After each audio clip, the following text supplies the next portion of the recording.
Почитувани гледачи, добро вечер и добро дојдовте во новото издание на ТВ Ординација. Мој вечерашен гостин е доктор Петар Георгиев. Докторе, добро вечер и добро ни дојдовте. Добро вечер. Така, доктор Георгиев доаѓа од поликлиника Филип II овдека во Струмица. Докторе, вечер вас зборуваме за нова тема. Станува збор за срцевите аритми.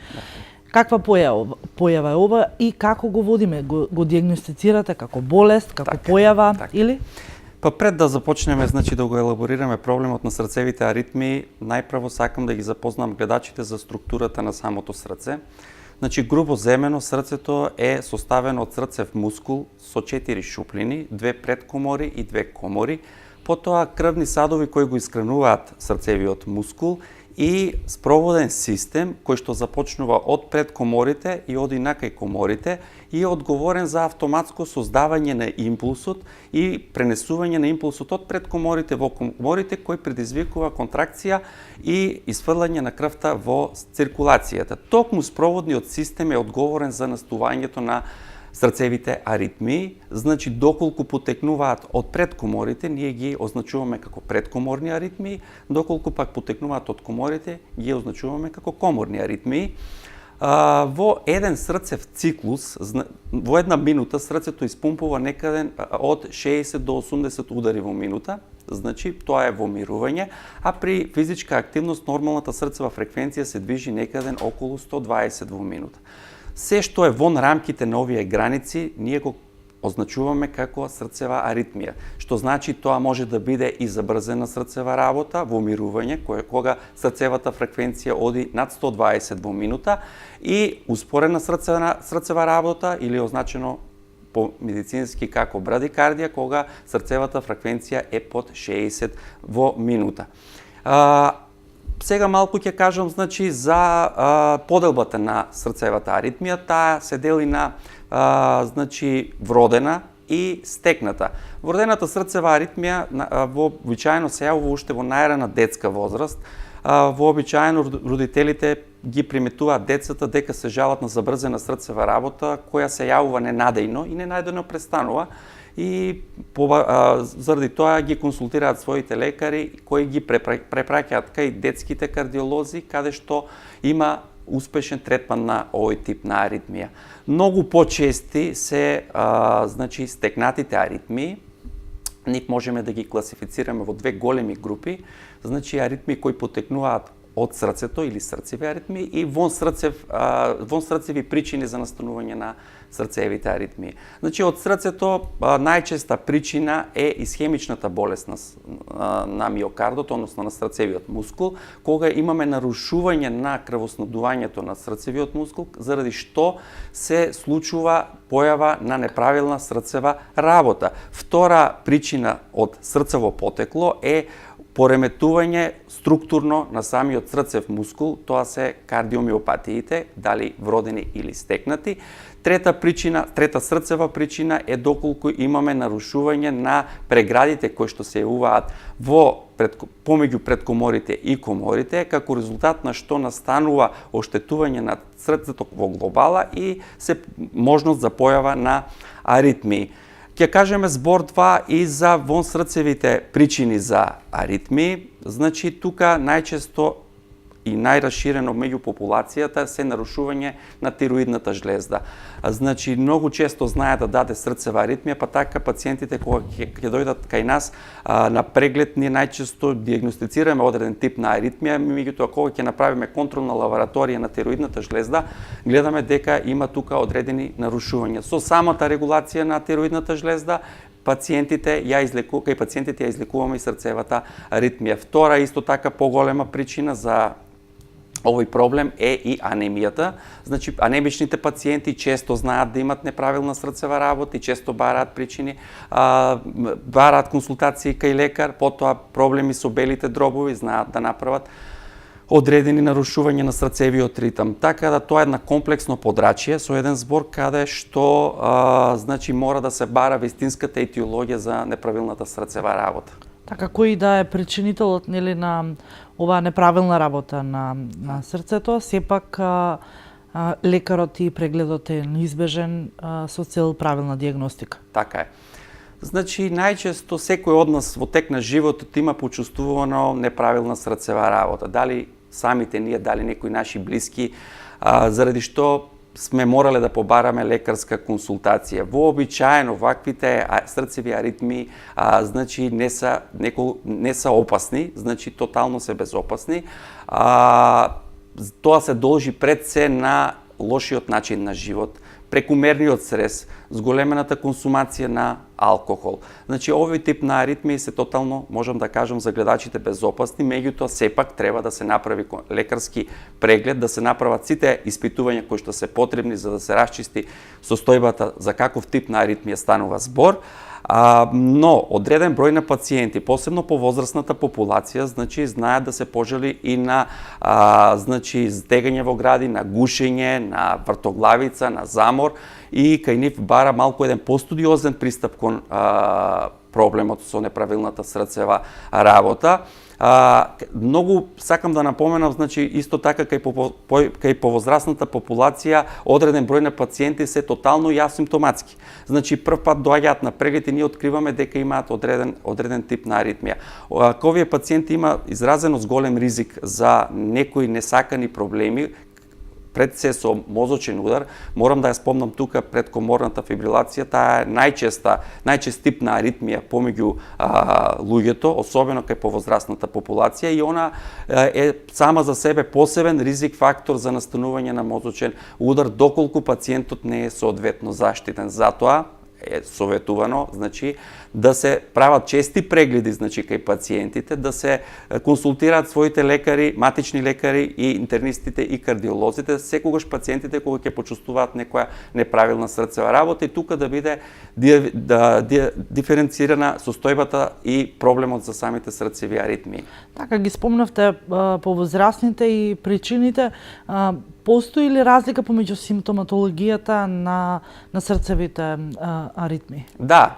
Како што кажав и пред малку, значи кај помладата популација најчесто неправилната срцева работа ја чувствуваат во мирување, во сон, знаат да се разбудат и да се пожелат дека имат неправилна срцева работа. Тоа е тотално безопасна ситуација, најчесто безопасна, пак ќе напоменам, значи без направен преглед ние не можеме да знаеме дали тој тип на аритмија е опасна или не опасна, меѓутоа морам да напоменам дека кај младата популација причините за неправилната срцева работа, како што ги кажав претходно, се тоталната физичка неактивност, зголемениот стрес и лошиот начин на живот. За разлика од повозрастната популација, каде што постои поголем ризик за исхемична кардиомиопатија, односно намалување на крвотокот низ срцевиот мускул, тука постои посериозен ризик за здравјето на пациентот и вообичаено е овие пациенти да се жалат на забрзена срцева работа, на стегање во градите, на изразен замор. Ќе дојдат пациентите ќе ни кажат: докторе, не можам да се качам нити до први спрат, имам силен замор. Значи кога ќе ставиме, ќе ги направиме основното значи основната диагностичка процедура електрокардиограм, ќе видиме дека пациентите се во одреден тип на аритмија која што бара сериозен третман за понатаму.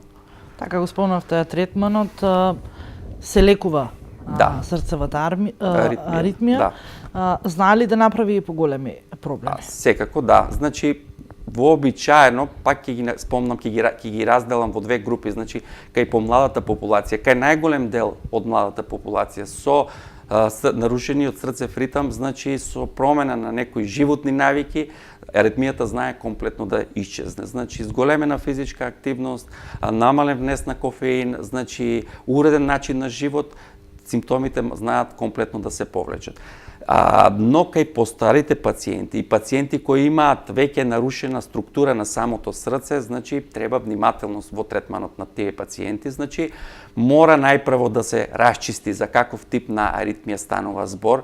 Вообичаено ЕКГ-то знае да ни каже за што станува збор, но поради краткиот интервал на снимање од само 6 секунди не секогаш можеме ние да утврдиме за што станува збор, па им советуваме на нашите пациенти да поставиме 24 часовно снимање на срцето, каде Потоа ние, значи, го анализираме овој целокупен период и утврдуваме за каков тип на аритмија станува збор, дали се животно загрозувачки, дали можеме да ги третираме фармаколошки или со одредени промени во животните навики. Со еден збор, секој пациент различно пристапуваме во третманот на неговата аритмија. Така, многу често пациентите ги поврзуваат тахикардијата и срцевата неправилна работа, односно аритмијата. Колку тие две се поврзани едно со друго? Па да, како што спомнав и на почетокот, јас, значи, секоја одстапување од срцевата фреквенција, значи, во рамки од 120 па нагоре во мирување, значи од 100 до 120 удари во минута при мирување, можеме да го класифицираме како срцева аритмија. И покрај тоа што е правилна срцевата работа, но забрзената фреквенција на самото срце веќе го вклучува алармот дека нешто не е во ред со здравјето на пациентот.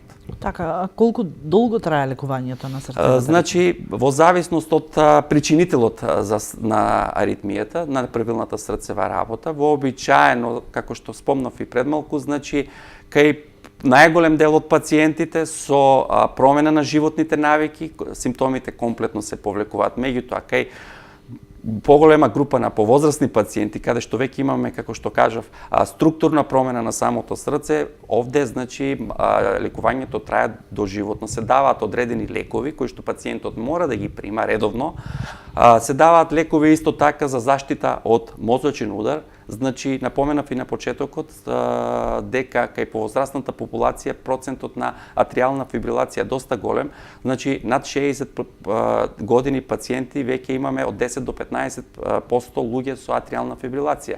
Овој тип на аритмија знае и да го ослаби срцето во целина, меѓутоа и да предизвика мозочен удар. Така, кај овие пациенти се ординира, значи, специфична терапија за заштита од мозочен удар, и таа терапија мора да ја пијат доживотно.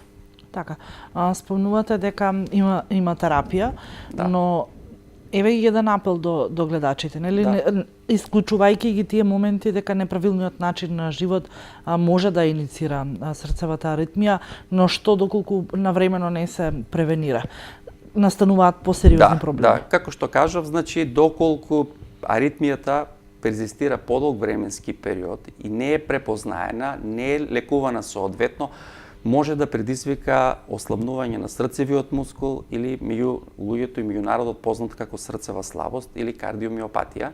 Значи, тоа е една сериозна состојба, понатаму кога бара пиење на повеќе лекови, иако непопуларни се лековите кај пациентите, и сакаат што помалку да пијат, меѓутоа, доколку дојдеме до стадиум веќе на срцева слабост, тогаш пациентите земаат по 10 лекови повеќе.